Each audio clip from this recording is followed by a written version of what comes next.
My father was in the 82nd,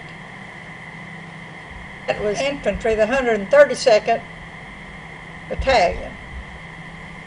He was in the machine gun battalion, and Sergeant York was in the same group, only he was in the infantry. Daddy was a messenger to the major, so he would take messages from the major to wherever they needed to go.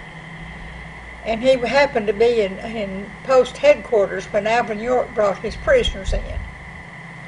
And he and Daddy stayed friends from that day on. And I can remember being at the home, Sergeant York's home, as a child, on up till I was through high school.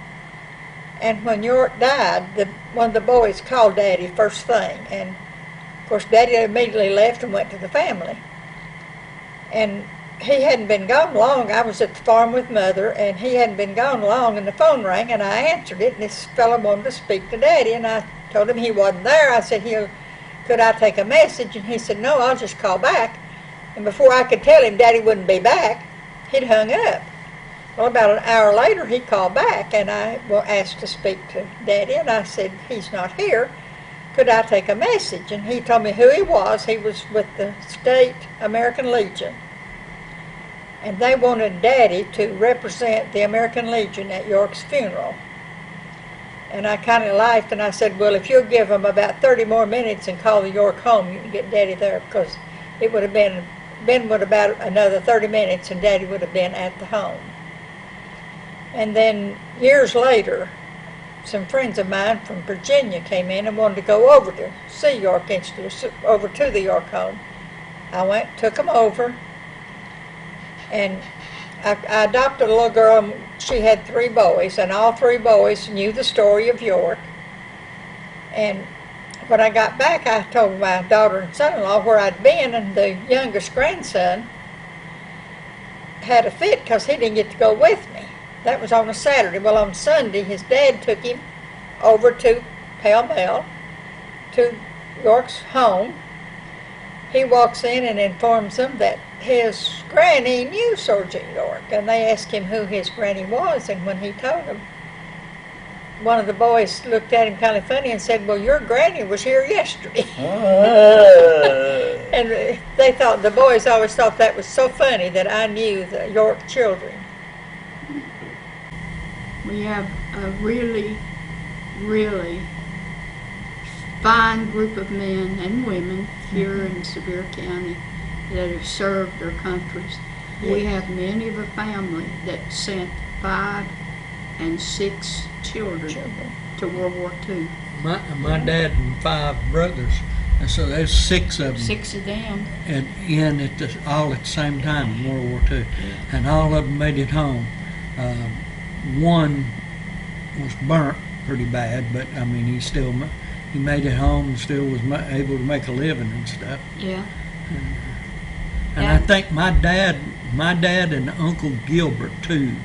Those 2 are the only ones that didn't work for the national park. The rest of them all worked for the national park when they got back. Yeah, that was a wonderful opportunity. The national park, they gave the boys, if you went in service, they gave you a 5-point preference. Yep. And that meant that you would be hard over somebody that had not attended service. Right. If you were wounded during World War II or Korean War, you were a 10-point preference. Right. And you were superior to the others behind you in being hard by the national park. Dad was there for 30 years. Well, my dad didn't work. He worked for them a little bit as a cleaning trails and stuff, but that wasn't what he wanted to do. So he went to teaching school. But Uncle Charlie, the baby of the whole bunch, he spent 30-something years as a park ranger, as a law enforcement. Mm-hmm. And then Uncle Burl and Uncle Conard, Uncle Pood.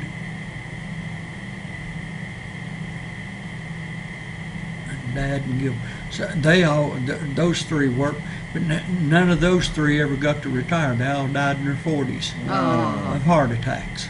Wow.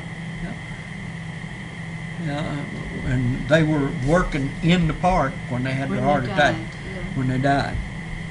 We were visiting the rest home in Pigeon Forge, and they asked us to go in, but Daddy was a minister, and they asked Dad to go in and visit this lady. She was a little bit down, so me and Dad went in to talk to her. And she had pictures on the table next to her bed, and Dad looked down at the pictures, and he says, "Do you know Oral Williams?" And the lady said, "Yeah, that was my brother." Dad says, "I served in the army with him." And she said, "Oh, do you know anything about his death?" And Dad said, "Yes, I did. I was there when he died." And she said, "How did he die?" And Dad said, "Well, I heard a grunt, and I crawled over to him, and he had been hit in the head and died." And she said, "Oh, I wish my mom and dad were alive. They wanted to know that." And you see, they lived in Fire Garden, and Dad lived up in Gatlinburg, Yeah. that close. But they didn't know They'd it. never know. Never why. know. Yeah. Well, we've got one guy now out of Sevier County that got killed in Korea that they've not been able to bring his body home. Is that right? He's a Flynn. Yeah. We also have a guy that was on the Arizona, and he's still there.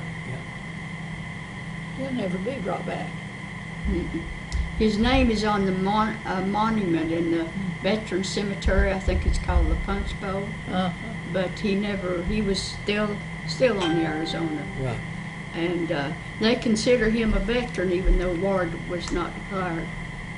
Mark Twain knew there never yet was an uninteresting life. He said, "Such a thing's an impossibility. Inside the dullest exterior, there is a drama, a comedy, and a tragedy." We'd like to invite you to come share and preserve your stories here with us. We're in the History Center, located on the 3rd floor of the King Family Library in downtown Sevierville. Hope to see you soon.